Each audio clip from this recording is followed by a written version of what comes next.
ที่มันเป็นสาธารณกุศลสาธารณประโยชน์กุศลเป็นสาธารณกุศลคือบ่เบียดเบียนทำลายผู้ใด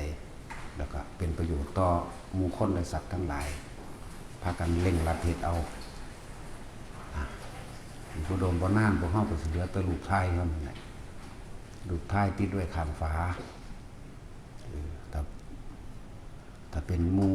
พระภิกษุสงฆ์ที่มีคนเคารพถือก็สิเหลือแต่ลูกปั้นแน่ลูกปั้นแน่ลูกท้ายแน่แล้วก็มีเรื่องเล่าเว้าถึงพูดถึงบ่กี่ปีลืมนั่นแหละคนที่เคารพนับถือก็กราบไหว้เคารพบูชาคิดถึงความดีหรือคิดถึงธรรมที่ให้เกิดความสงบเย็นใจลูกท้ายมื้อนี้ติดไว้ตามฝาลานฝาบ้านฝาเฮือนตั้งไว้ตามหิ้งพระเมื่อเป็นพ่อเป็นแม่คนเป็นปู่เป็นย่าเพิ่นตายแล้วลูกตายแล้วพวกหลานพวกเหลนบ่รู้จักคุณค่าหยังกะเขาก็เอาไปทิ้งก็มีเท่านั้นแต่ร่างกายเขาก็เอาไปทิ้งรูปภาพเขาก็เอาไปทิ้งรูปปั้นต่างๆเขาก็ว่าโอ้บ่มีประโยชน์เขาก็เอาไปทุบทิ้งด้วยกันนั่นแหละแต่สิ่งที่มันบ่สูญหายไปจากใจเฮาบ่สูญหายไปจากความทรงจำจิตคือจิตตัวนี้ก็คือสิ่งที่เฮาสร้างไว้ที่มันที่อยู่ในใจเฮาเองส่วนความทรงจำของบุคคลทั้งหลายที่ได้มาสัมผัสก็ทรงจำไปไว้ในระยะหนึ่งระดับหนึ่งนิดๆหน่อยๆไม่จริงบ่หลายเด้ บ่หลายขนาดมาคิดถึงจะย่ำเห็นหน้าจังซี่ก็มีหรือว่าเวลาเขาว่างที่สุดบ่มีหยังสิไปแล้วก็ยังมาก็ได้แต่ว่าเวลาเขาเป็นทุกข์จนตอกจนมุมจังซี่คนส่วนมากก็คือไปหาทางออกทางโลกปัญญาทางโลกก็คือการแย่งชิงหรือเบียดเบียนสุดท้ายปัญญาทางโลกก็คือการใส่กำลังฆ่ากันสุดยอดของคนมีปัญญาทางโลกโลกิยะปัญญาคือสร้างอาวุธนิวเคลียร์ฆ่ากันเอาอันนั้นแหละมาข่มเหงทำลายกันคือเฮาเห็นอยู่เสมอนี่แหละ ผู้ใดมีอาวุธร้ายแรงกว่าผู้นั้นมีอำนาจบังคับข่มเหงกดขี่เพื่อสิมารอเลี้ยงอำนาจของตนให้อยู่ในหน้าที่นั้นรักษาอำนาจถ้าแก่ชรามาแล้วรุ่นใหม่ก็เบียดเบียนไปตกไปเป็นรุ่นไปนั่นแหละจึงว่าพวกเฮาให้เห็นโทษในความอยากได้อยากดีมีเป็นในโลกอันนี้เฮาเห็นโทษของมันที่เฮาก็ตัวเฮาพวกเฮาเองก็อยากได้อันนั้นอยากได้อันนี้เหมือนกันนั่นแหละแต่ว่าโดยกำลังของพวกเฮาไปตามระดับความสำคัญในโลกพวกเขาเป็นประธานาธิบดีหรือว่านายกรัฐมนตรีเขาก็รักษาความสำคัญหรือสร้างอิทธิพลหรือรักษาความมีอิทธิพลของตนเอาไว้จนตายเขาก็อยากยิ่งใหญ่เขาก็ปกครองใหญ่อำนาจใหญ่ก็ทำบาปใหญ่คือกันนั่นแหละพวกเขาสำคัญเล็กๆน้อยๆนี่ก็อยากได้ในส่วนที่ตัวเองสัมพันธ์อยู่อยากได้รถเด้อยากได้บ้านเด้ที่ทำกินแบบนี้นั่นนี่มีคนใส่ก็ว่าไปก็ตามระดับหนึ่งนั่นแหละสุดท้ายก็ตายไปคือกันนั่นแหละนี่ยังกี่ลังยังยืนดอกนะ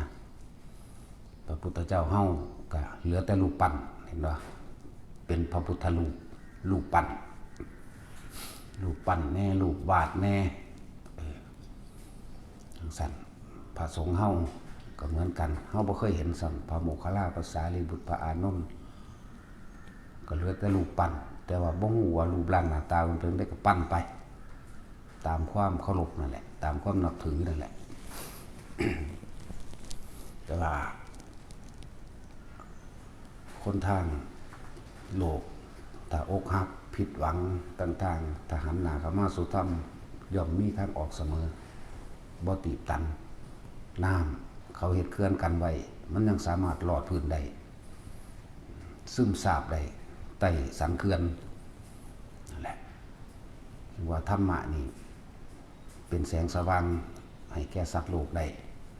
เป็นแนวทางนำทางให้พวกเราปฏิบัติตามธรรมนี่บ่ตายพระพุทธเจ้าเกิดแล้วเกิดเล่าซึ่งเป็นสิ่งที่เกิดยากที่สุดในจักรวาลในอนันตจักรวาลคือพระพุทธเจ้าเกิดยากที่สุดเกิดร่องลงมายากที่สุดอีกก็คือเกิดเป็นมนุษย์แต่ธรรมะน่ะบ่ตายธรรมะมีตลอดเด้อนิจจังมีตลอดสัตว์โลกทั้งหลายแม้นพระพุทธเจ้าสิเกิดบ่เกิดธรรมะก็มีอยู่จังซั่นธรรมะคือความจริงเกิดแล้วแก่ป่วยเจ็บตายหิวร้อนหนาวบัดทุกชีวิตสรรพสัตว์ธรรมะนี่บ่แม่นของศาสนาใดศาสนาหนึ่งแต่ว่าเป็นของที่มีอยู่กับทุกสรรพสิ่งทุกสรรพสิ่งต้นไม้ก็เป็นธรรมะต้นไม้เกิดแก่ตายว่าเฮาบ่ได้ไปรับรู้ความรู้สึกเจ็บปวดน้ำมันเฮาเลยบ่รู้จักคนเกิดแก่เจ็บตายนี่คือธรรมะสิ่งใดสิ่งหนึ่งเกิดขึ้นเป็นธรรมดาสิ่งนั้นก็มีความเสื่อมถอยและสลายตายเป็นธรรมดาเหมือนกันหมดนี่เรียกว่าธรรมะแต่ผู้ใดเข้าไปยึดมั่นถือมั่นในอารมณ์ความรู้สึกที่ตัวเองพึงพอใจเรียกว่ายินดีพอใจอาสวะอารมณ์ความรู้สึกที่ยังคล้องอยู่ในความพอใจต่างหากคนของอยู่ตัวเดียวนี่แหละจึงแสวงหาสิ่งนั้นมาบำรุงบำเรออารมณ์ตนเองอารมณ์แห่งความพอใจความบ่พอใจมันบ่อยากได้หรอกแต่ว่ามันกับปนกันอยู่ในหันนั่นเองความพอใจกับความบ่พอใจคือสิ่งเดียวกันแยกกันบ่ออกแต่เฮารู้ต่อท่านความคิดที่เฮากำลังแสวงหาทั้งความพอใจนั่นแหละมันก็จะค่อยๆเห็นทุกข์ที่กำลังแสวงหาเห็นทุกข์ที่กำลังคืบคลานที่ดิ้นรนที่ค่อยคว้ามันจะเห็นเมื่อมันเห็นแล้วมันก็จะเห็นโทษของหยังล่ะโทษของความยินดีพอใจนั่นแหละโทษของสุขนั่นแหละนั่นเพราะว่าเฮาแสวงหาสิ่งนี้เฮาจึงดิ้นรนขนขวายเฮาจึงทำลายและทำลายบุคคลอื่นมั่งสัตว์อื่นทำลายดินน้ำลมไฟต้นไม้ภูเขามั่งเพื่อมาบำรุงบำเรออารมณ์ความยินดีพอใจของตนในระหว่างทำกลางก็ย่อมมีเรื่องเล่าต่างๆเด้ในระหว่างทำกลางก่อนที่สิได้มามันยังกระสร้างส่วนเฮาสิอยากซื้อรถจักรคันหนึ่งในระหว่างทำกลางที่เฮาหาเงินซื้อรถก็มีเรื่องเล่าต่างๆผิดใจกันมั่งถูกใจกันมั่งสารพัดบางคนก็พันได้ตายก่อนบางคนป่วยก่อนบางคนก็พิการก่อนสารพัดแต่สิเป็นนั่นแหละในระหว่างทำกลางคือความบ่จีรังอย่างยืนคือความบ่แน่นอนอารมณ์ย่อมแปรปรวนเป็นไปพบก็ย่อมแปรปรวนเป็นไปคือกันพบก็คืออารมณ์ความรู้สึกมีความพอใจและบ่พอใจนี่เองเวลาเฮาโมโหเฮาหาเหตุมันดูโมโหให้ไผโกรธไผเกลียดไผนั่นแหละสาเหตุเพราะมันบ่ได้อยู่นำคนผู้นั้นเด้บ่ได้อยู่นำคนผู้นั้นอยู่นำเฮาเองเพราะว่าเฮาบ่ได้ดังใจเฮาเลยบ่พอใจเฮาเลยโกรธเกลียดเข็ดแค้นหวังทำลายและทำลายเขาให้ชิบหายแต่ที่ไหนได้ความคิดที่เขากำลังคิดหวังทำลายและทำลายเขาอยู่หายนั่นแหละมันจะกลับมาทำร้ายเราอย่างคาดไม่ถึงเฮาคิดบ่ถึงเลยว่ามันกำลังทำลายเฮาไผล่ะความคิดเฮาเองบ่มีอิหยังสิมีฤทธิ์มีเดชทำลายเฮาได้เท่ากับความคิดของเราเองถ้าผู้ใดรู้เท่าทันความคิดได้ผู้นั้นก็สิเห็นหนทางในการดับทุกข์จากการเวียนว่ายแต่เกิดเพราะความอยากได้นั่นแหละที่มันเฮ็ดให้เวียนว่ายแต่เกิดนั่นแหละจังว่าเพิ่นได้มีวิธีอยู่พุทธเจ้าองค์ใดก็สร้างในธรรมทั้งเบิดร่วมแล้วในโพธิปักขิยธรรม37อย่าง37หมวด37อาการมีสติปัฏฐาน4เป็นที่1สติปัฏฐาน4สมปัฏฐาน4อิทธิบาท4อินทรีย์5พระ5โพชฌงค์7นี่มีอิทธิบาท4เป็นตัวเฮ็ดให้เฮาเพียรพยายามให้ได้ฉันทะวิริยะจิตตะวิมังสาก็ต้องอาศัยความเพียรพยายามของตนมีความยินดีมีความพอใจนี่เรียกว่าฉันทะวิริยะคือเพียรพยายามจิตตะเอาใจใส่สอดส่องวิมังสาหาความรู้สอดส่องถามนู่นถามนี่เพื่อจะมาหาวิธีให้ตัวเองพ้นออกจากทุกข์แต่ว่าในวิธีของพระพุทธเจ้าบอกว่าพระองค์ใดก็สร้างสิตรัสรู้อานาปานสติ นี่เป็นที่หนึ่งเลยบัดนั่นแหละแต่เฮาหวังการพ้นทุกข์แล้วมีความเห็นธรรมหรือเห็นทุกข์แล้วก็แสวงหาครูบาอาจารย์คือว่านั่นแหละเพิ่นก็บ่แนะนำเกินนอกเหนือไปนี่ดอกแต่ละองค์ก็คือลมหายใจเฮาเองเพิ่นจึงให้เฮาอยู่กับตัวเองให้เป็นตัวเองคือลมหายใจนั่นแหละ ส่วนมากเฮาไปอยู่แต่กับผู้อื่นเฮาบ่เข้าใจได้ว่าอยู่กับผู้อื่นฟังดีๆการอยู่กับผู้อื่นคือการคิดถึงคนนั้นคิดถึงลูกคิดถึงหลานคิดถึงหมู่พวกคิดถึงสัตว์เลี้ยงนี่เรียกว่าผู้อื่นเบิดทรงจิตออกนอกก็ว่า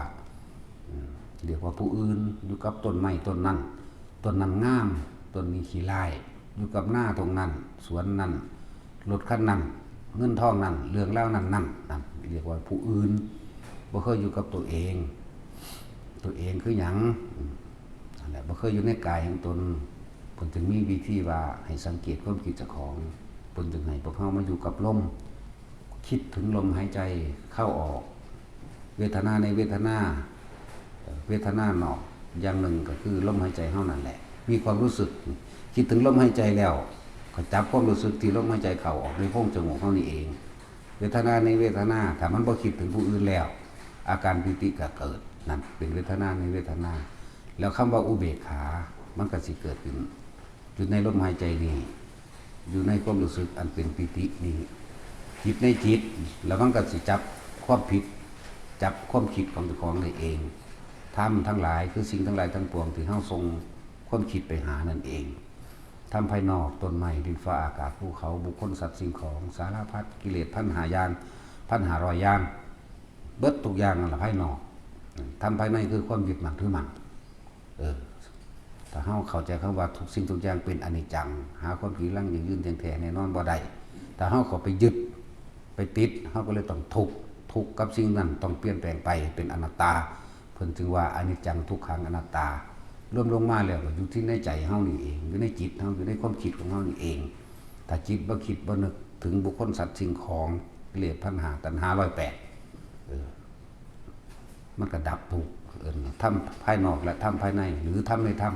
เฮาก็อยู่เหนือสิ่งทั้งปวงใดอยู่เหนือก็คือรู้เท่าทันบ่คิดปรุงแต่งไปพอเห็นโทษจังว่าทุกคนก็มาฝึกเอาเฮาต้องเป็นผู้นำตนเองเด้ใจเป็นใหญ่ใจเป็นประธานกับเจ้าของเนี่ยเป็นประธานก็ดีบ่มีผู้ใดมาเอาสุขและทุกข์ให้กันได้สุขและทุกข์อยู่ที่ความคิดนะถ้ามันพอใจคิดไปแล้วพอใจว่าเจ้าของมีความสุขถ้ามันบ่ได้ดังใจบ่พอใจนั่นแหละมันทุกข์นั่นเฮ็ดจังได๋เฮาสิรู้ต่อท่านในระหว่างกลางนี่มันได้แหละจึงให้ขอคิดแต่ละคนไปฝึกเอาเองเฮาบ่อาจสามารถสิว่าเฮาไปห่วงผู้ใดผู้หนึ่งกันเฮาบ่อาจสามารถสิปลดทุกข์ให้เขาได้ดอกเฮาบ่อาจสามารถเอาสุขให้เขาได้เหมือนกันเฮาบ่อาจสามารถไปจัดการสิ่งใดสิ่งหนึ่งให้ลงดังใจเฮาได้ดอกเพราะตัณหามันบ่พ่อบ่เป็นได้สำนีอยากจะได้สำนีต่อหน้าไปเรื่อยเด้นั่นแหละบ่ฮู้ว่าเฮาอยากยามใดเพิ่นจึงว่าตัณหาหาต้นไม่ได้บ่ฮู้ว่าอยากได้ยามใดแล้วก็หาที่สุดบ่มีเลิศว่าตัณหาหาต้นไม่ได้หาปลายไม่มีแต่มีที่สุดแห่งทุกข์คือลมหายใจเฮานี่แหละเป็นหนทางค่อยๆฝึกไปเรื่อยเดี๋ยวมันก็จับท่านเองดอกมันขึ้นอยู่กับความเพียรความพยายามของเฮาเองนั่นแหละทุกคนสามารถหลุดพ้นด้วยตนเองความเพียรของตนเองพอเฮามาฝึกเอาเฮ็ดเอาบ่มีผู้ใดฝึกให้เฮาได้เด้ถ้าเฮาบ่ฝึกเอาเองเพิ่นได้แต่แนะนึงเด้นั่นแหละหนทางดับทุกข์มีอยู่นะแต่ว่าหาผู้เดินทางยากแต่ความผิดนั่นก็บ่ได้เป็นความผิดของทางเด้เป็นความผิดของเฮาบ่เดินตามทางเองหมอมีอยู่คือครูอาจารย์ผู้สอนแต่ว่าบ่เข้าไปหาครูเองความผิดนั่นก็บ่ได้ขึ้นอยู่กับครูได้ครูก็สอนอยู่ซั่นตัวเองบ่เดินเองนั่นแหละจังว่าแต่ละคนสามารถฝึกหัดแล้วก็สามารถหลุดพ้นได้ทุกคนนั่นแหละเอาในศาสตร์นี้แหละบ่ได้ศาสตร์อื่นดอกทุกคนมั่นคงเจริญชาญคือหาเครื่องอยู่ให้กับตนเองเจริญหรือรักษาหรือคงไว้หรือคิดถึงชาญแปลว่าเพ่งในลมนั่นแหละ อยู่กับความรู้สึกในลมหายใจผู้ใดทรงชาติจะเลื่อนชาติ1 2 3 3 2 1ไล่ไปไล่มาไล่มาไล่ไปมันเป็นการฟอกธาตุฟอกขันธ์นี้ตนเองนั่นแหละแม้นเฮาสิมีเครื่องละเอียดต่างๆในการเฮ็ดกระดาษออกจากผ้าเฮ็ดก้อนหินก้อนดินอันนั้นเอาเข้าเอาออกหรือหลายๆอย่างที่ล้วนแล้วความคิดของเฮาทรงอารมณ์อันเป็นกุศลบ่ไปทำลายไผล้วนแล้วถ้าเป็นการสร้างกำลังจิตให้กับตนเองมันตั้งมั่นล้วนแล้วถ้าเป็นการสร้างสมาธิให้ตนเองนั่นแหละเข้าสู่อัปปนาสมาธิเข้าสู่อัปปนาฌานก็เห็นเองดอกจิตตั้งมั่นไม่หวั่นไหวหรือทรงฌานเจริญฌานอันเป็นกลางเอาไว้ได้เป็นอัปปนาฌานจังสิมันเริ่มบ่หวั่นไหวคือไม่หวั่นไหวตลอดกาลคือว่าอัปปะนี่แปลว่าหาประมาณไม่ได้อัปปมาโนนี่หาประมาณไม่ได้คือได้ทรงไว้ได้อยู่ตลอดกาลยังมากกระทบกระทั่งก็บ่คิดบ่นึกไปในทางที่อยากได้ดีมีเป็นแต่ความคิดนึกก็มีอยู่หังบ่แม่นคิดนึกอยากได้อยากดีมีเป็นอีหยังคิดนึกถึงว่านี่เป็นโทษนี่เป็นประโยชน์นี่ควรนี่บ่ควรนี่ควรว่างคิดเช่นไรควรทำเช่นไรนั่นแหละมาฝึกเอาละ